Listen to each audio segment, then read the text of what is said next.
galerinha do sexto ano, tudo bem? Sou o professor Roberto Falcione, professor de História. Junto conosco, a professora Elisângela, fazendo a interpretação de Libras desta aula. Em nome da Secretaria de Educação do Estado do Paraná, sejam todos bem-vindos para esta aula, tema Caldeus Neobabilônicos, famosos até por passagens bíblicas, é verdade, né? Por exemplo, o cativeiro da Babilônia, quando o povo, né, os judeus, antigos hebreus, foram escravizados, e é disso que nós estamos falando, é esse povo mesmo, é um dos povos da Mesopotâmia, né, os caldeus. Embarque nessa aventura, vamos juntos? Rapaz, aperte o cinto, galerinha do sexto ano, bora lá, vou apresentar para vocês o objetivo de nossa aula. Apontar as principais características dos caldeus. Aqui vocês têm uma imagem de uma moeda com a face de Nabucodonosor. Professor, é aquele rei lá da Bíblia? Esse, é ele mesmo. Tem o segundo, que é o da Bíblia, mais famoso, mas tem o Nabucodonosor primeiro também. Olha lá, vamos ver o que vocês recordam sobre esse assunto. Povos mesopotâmicos. Eu vou fazer uma pegadinha. Quero ver. O que vocês lembram a palavra Mesopotâmia? Qual o significado? Vamos ver quem lembra aí. Como? Muito bem! Deixa eu matar a saudade do quiz. Muito bem. Mesopotâmia significa, em grego, terra entre rios. A origem, em grego, não significa que os povos lá da antiguidade falassem: "Ei, senhor Mesopotâmio, tudo bom? Tudo bom, senhor Mesopotâmio?" Eles não chamavam assim. É um termo posterior, inclusive de origem grega, que está relacionado porque eles estavam próximo dos dois principais rios da antiguidade: Tigre e Eufrates. Próximo desses dois rios, inclusive atuais países do Irã, Iraque, Turquia, Kuwait, formam ou foram as terras, apesar de serem extremamente desérticas, secas, áridas, é exatamente nesse lugar que formaram as principais cidades-estado, ou melhor, os povos da Mesopotâmia. Lembrando que eles formam o que nós chamamos de crescente fértil, quando se pega um pouquinho aqui, um pedacinho do Egito, né, junto, mas aqui seria os povos da Mesopotâmia. Ó, pegando Taimã, essa parte em laranjado, em meio ao maior amarelo. A região do crescente fértil foi o território de várias civilizações. Vamos ver hoje sobre os caldeus. Olha lá. Ao pensarmos sobre a conquista de domínios, vimos que os povos mesopotâmicos buscavam expandir os territórios em busca de riquezas. Sabemos que atualmente a economia determina essas áreas de influência. Você já ouviu falar em blocos comerciais? É bacana, compartilhe com sua turma. O que seria blocos? A ideia de bloco. Quando eu junto lá, é um Minecraft. Isso, blocos, união. Então, nós temos inclusive o Mercosul, é um exemplo, a União Europeia, um outro exemplo. Existem vários tipos de acordos de blocos comerciais. O NAFTA, um outro exemplo, né? Pegando aqui os Estados Unidos. Olha que interessante. Tem o PARTA, tem o GCC, são vários blocos. Na antiguidade também, isso é muito importante para sobreviver lá na antiguidade. Alianças, domínios de um povo sobre o outro. A guerra era uma atividade muito comum e estava relacionado, inclusive, com uma forma de canalizar, ou seja, direcionar, né, a atividade de riquezas, da escravidão, porque era inclusive um meio de muita riqueza escravizar outros povos, roubar, pilhar as riquezas de outros povos, de outros territórios. Então não eram fáceis não viver naquela época, não é fácil, mas olha, naquela época, na antiguidade, as cidades eram extremamente fortificadas, muradas, ou quando você é um povo menor, sem tanto poder militar, com pouca bala na agulha, você tem que fazer alianças com outros povos. Pagar ali pagar um imposto, né? um dinheirinho ali para ser protegido por aquele povo. E torcer que aquele povo ali que você está pagando também não ser dominado por um outro povo maior, que pode acontecer também. Ou pior, o povo que está te protegendo ser derrotado pelo povo inimigo e você ser acusado de traidor. Também, você pense como que era difícil ser rei nessa época, que você tem que estar ali sempre pensando nas alianças, na diplomacia, né, nos impostos, né, pagar ali a proteção, ou quando você também está dominando, manter o seu domínio sobre outros povos, né? Ao compreendermos as estratégias de expansão utilizadas pelos caldeus, perceberemos a importância do domínio territorial como uma prática de enriquecimento deste povo. Práticas utilizadas por muitas culturas ao longo da história. Professor, não era mais fácil todo mundo ser feliz ali, cada um dividir as terras e cada um plantar e não viver de guerra? Vai falar isso para o ser humano. Mapa babilônico, século 7 a.C., onde a Babilônia figura no centro. Olha que bacana. Então, uma ideia de uma origem, é o que eles entendem como como um mundo para eles. Então, claro que a Babilônia tem que estar no centro, a ideia deles, né? E claro, em cima vocês veem inclusive a escrita mesopotâmica, o cuneiforme. Caldeus, durante as violentas campanhas militares chefiadas pelo rei Nabucodonosor II, os caldeus arrasaram Jerusalém em 587. Olha que interessante, é exatamente o que o professor Roberto está falando. Os caldeus, os Jerusalém, né, 587, os judeus, que acabaram se dividindo em dois reinos, né?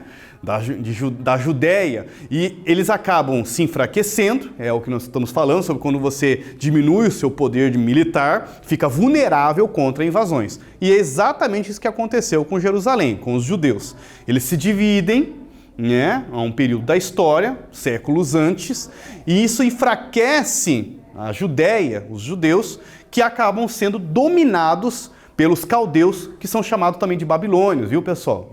É uma passagem bíblica, eles são chamados de babilônios. E não por acaso é o momento, né, da passagem bíblica que são chamados de cativeiros da Babilônia. Que vai durar até quando, professor? Se não me engano, quase uns 50 anos, 587 a 534. Prenderam milhares de judeus, forçaram a marchar como escravizados para a Babilônia. Aqui vocês estão vendo uma pintura, está retratando, viu? O exílio dos judeus de Canaã para a Babilônia, são levados de Jerusalém, escravizados para a cidade da Babilônia, para trabalhar em obras públicas, enfim, para serem vendidos para outros lugares, né, para outros povos, para várias funções. Ser escravizado não é fácil em nenhum momento, mas pior ainda também na antiguidade. Com as riquezas saqueadas dos povos conquistados, Nabucodonosor II coordenou a reconstrução da antiga Babilônia.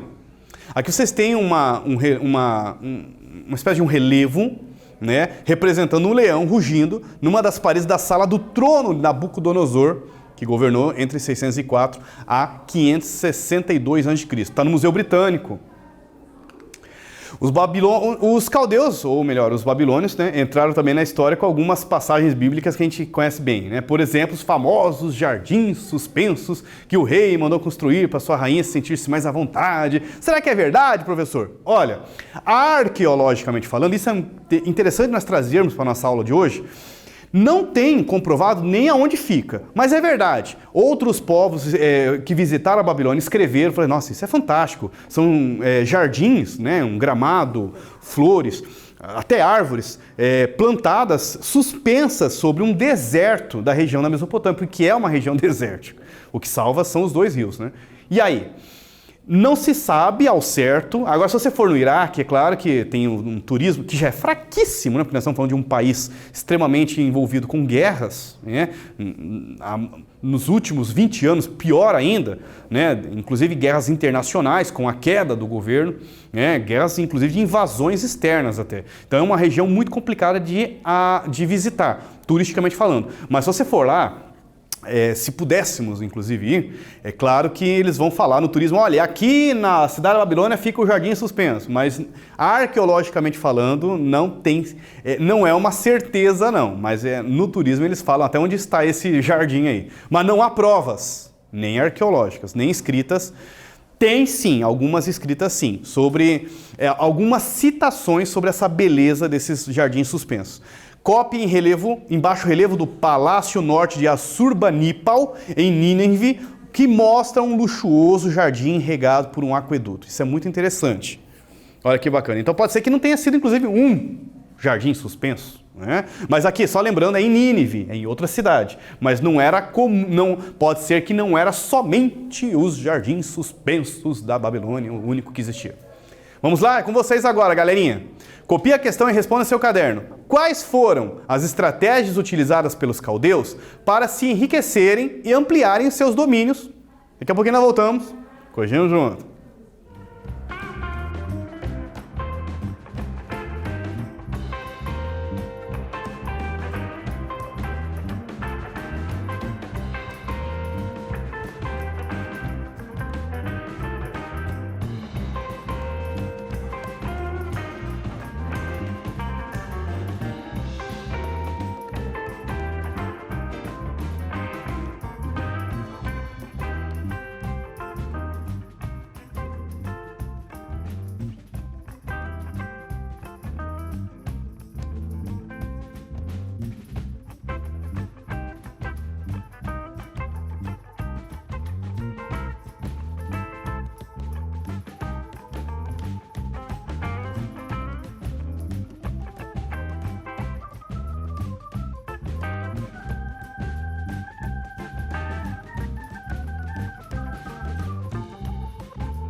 Voltei, bora lá corrigir?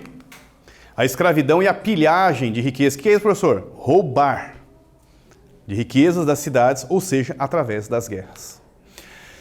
Os caldeus são considerados também chamados de neobabilônicos. Vocês sabem o que significa a palavra neo? Ah, o neo? Não. Neo significa novo. Ah, então que significa que eles tinham um outro povo babilônico mais antigo. Isso mesmo. E os caldeus são chamados de neobabilônicos, um novo povo da Babilônia. Não por acaso, nesta aula vocês viram, Nabucodonosor se utilizou das riquezas conquistadas para reconstruir a cidade de Jerusalém. Opa, a cidade da Babilônia. Que inclusive eu vou mostrar uma imagem hoje, atual, da cidade de Jerusalém, atualmente como está. Tem uma cidade da Babilônia, professor! Mas tem essa imagem? Existe uma cidade da Babilônia? Tem, galerinha. E é um museu a céu aberto ainda por cima. Coisa fantástica. Claro, provavelmente passou por reconstruções, tem inclusive talvez algumas maquiadas ali e aqui, mas o ponto é onde está a cidade da Babilônia, né? Tentou se manter um pouco da sua originalidade, etc, etc, etc. Com outros povos, como outros impérios mesopotâmicos, o novo império babilônico também foi abalado por várias revoltas internas. Isto o enfraqueceu e abriu caminho para os persas, chefiados por Ciro o Grande, que conquistassem em 539 a.C. a cidade de Babilônia, ou melhor, o Império Babilônico. Só para vocês entenderem em que momento nós estamos falando da história, é um momento onde inclusive os judeus vão ser liberados, vão ser libertos da escravidão em 539. É o Ciro, ele passa por ali, domina os babilônios e liberta os hebreus da escravidão, os judeus da escravidão. O que significa isso? Mas por que eles libertaram os escravos? Talvez Ciro observou que eles poderiam fazer alguma aliança até para se os judeus ajudarem eles na guerra. Pode, a gente não sabe. Né? Ou simplesmente, olha, meu interesse não é escravizar vocês. Vocês vão ser libertos, podem voltar para Jerusalém ou para onde vocês forem e continuem pagando impostos para nós para continuarem livres. Também era uma forma de manter a riqueza dos impérios. Rei Nabonido, último rei neobabilônico, dominados pela invasão persa em 539, data que marca a libertação dos judeus da escravidão na Babilônia, que nem o professor Roberto falou. Aqui tem uma representação em relevo do rei Nabonido, que está no Museu Britânico. Mais uma curiosidade, né? Muita coisa da Mesopotâmia e do Egito espalhados por vários museus do planeta. Inclusive muitos de Berlim, muitos da Alemanha, muitos também da Inglaterra. Muito interessante isso, né? Vamos resolver? Copie a pergunta em seu caderno e responda. Dentre as violentas campanhas militares chefiadas por rei Nabucodonosor II, qual nós podemos destacar? Vou dar uma pista aí. Tem na Bíblia. Daqui a pouquinho nós voltamos, corrigimos juntos.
Voltei.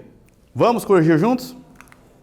Os caldeus, comandados pelo rei Nabucodonosor II, arrasaram Jerusalém, 586. Prenderam milhares de judeus e os forçaram a marchar, prenderam os que sobreviveram, viu, galera? A marchar como escravos, ou melhor, escravizados. Acho que é um termo mais correto para nós entendermos a ideia quando você torna a pessoa escrava para a Babilônia. Episódio bíblico, cativeiro da Babilônia. Falei para vocês que tinha uma imagem da cidade da Babilônia, existe a cidade. Como o senhor Roberto falou, isso aqui é fantástico, né? Nós estamos falando do Iraque, não é um lugar lá que eu recomendaria a gente, nós visitarmos. Hoje até está estabilizado com um novo governo, né, de origem iraquiana, mas ainda assim existem muitas revoltas, divisões entre os próprios iraquianos sobre esse governo. Nos últimos 20 anos, o país chamado Iraque passou por muita instabilidade militar, caiu o último governo, né, por uma invasão estrangeira, inclusive, teve intervenção militar estrangeira, inclusive dos Estados Unidos, um exemplo. E então é um país muito complicado para se visitar. Turisticamente falando, não é o forte deles, mas nós estamos falando, né, da região da Mesopotâmia, está aqui. A cidade é um museu a céu aberto, né, ele funciona como museu a cidade. Professor, mas essas muralhas têm mais de 5 mil anos? Não, eu não acredito. É difícil falar assim, provavelmente com o tempo se quebrou, foi reconstruída, né, passou por uns detalhes. Por exemplo, né, não está aparecendo aqui na imagem, mas eles fizeram inclusive uma reconstituição do portal de Estar, da deusa da fertilidade. Mas curiosamente, na cidade da Babilônia, o portal da deusa da fertilidade, da deusa Estar, ela é reconstituída com praticamente 0 peças originais. Porque as peças foram roubadas, bioarqueologia, como é que é? Pirataria arqueológica, não sei, estou inventando esse termo, silogismo. E pegaram as peças, sabe Deus quando, em quando, ou onde, ou como, onde nós sabemos, né, da Babilônia. Mas assim, houve uma arqueologia, encontraram as peças do portal verdadeiro e levaram para um museu na Alemanha, onde ele foi reconstituído com peças originais, provavelmente completado, né, com uma reconstituição que não é original, né? Mas as peças, o que sobrou da original está lá em Berlim não, né? Na Alemanha. Mas depois eles fizeram outra, azul, muito semelhante, mas com peças que não são originais. Seja como for, a cidade existe, é um museu e nos dá um exemplo, né, de como que eles viviam, pelo menos a parte principal, o governo, o palácio, né, extremamente fortificada. Claro que tem áreas aqui que você vê que são apenas, né, ruínas. A cidade era muito maior do que isso, né? E você tem uma noção também de como que era a geografia do lugar. Lugar seco, árido, né, clima muito quente, difícil para sobreviver. Mas é exatamente nesse lugar que vai surgir uma das primeiras civilizações da história. Império Aquemênida, quem é esse povo aí que vai chegar e vai arrasar com os neobabilônicos? Também são chamados de povo do medo, né? Não é porque eles arrasaram, botavam medo, não.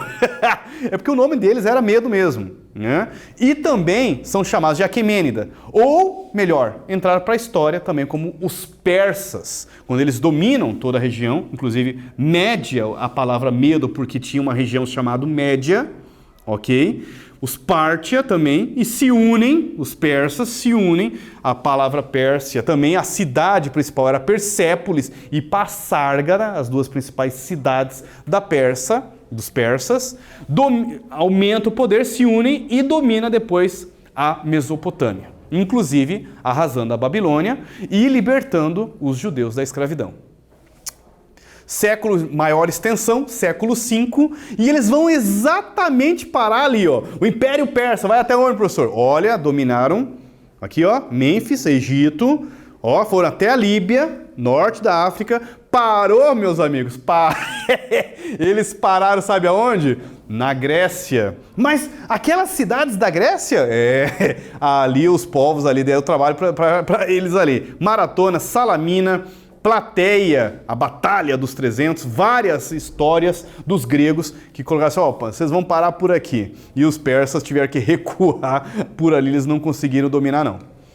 É com vocês agora, copiem seu caderno e responda. Explique o que aconteceu com o Império Neobabilônico dos caldeus após o governo de Nabucodonosor II. Daqui a pouquinho nós voltamos, corrigimos juntos.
Voltei, bora lá corrigir.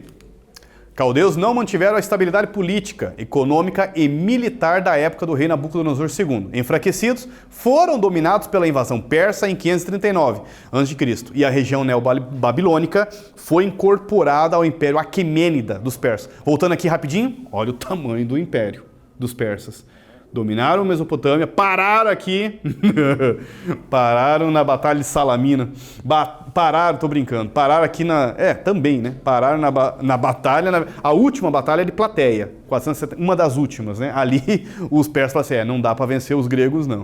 Os gregos se uniram, surpreenderam os persas e parou por aqui o Império Persa. Mas a da Babilônia, bem no centro, veja aqui o sinal, a rota real, inclusive, criaram uma espécie de um caminho de comércios ligando a Mesopotâmia de uma forma impressionante entre os persas e a Mesopotâmia. Paramos por aí, retomada. Vimos que durante as violentas campanhas militares chefiadas pelo rei Nabucodonosor II, os caldeus arrasaram Jerusalém, 586, prenderam milhares de judeus e os que sobreviveram foram forçados a marchar como escravizados para a Babilônia. Como outros impérios mesopotâmicos, o novo Império Babilônico também foi abalado por várias revoltas internas. Enfraquecidos, em 439, vêm os persas, dominam também os babilônios. Fechamos? Espero que vocês tenham curtido essa aula junto com o Sr. Roberto. Aquele abração, Sr. Roberto, a todos vocês estão do Paranazão. Foco nos estudos, galerinha. Força, fé no coração. Até a breve.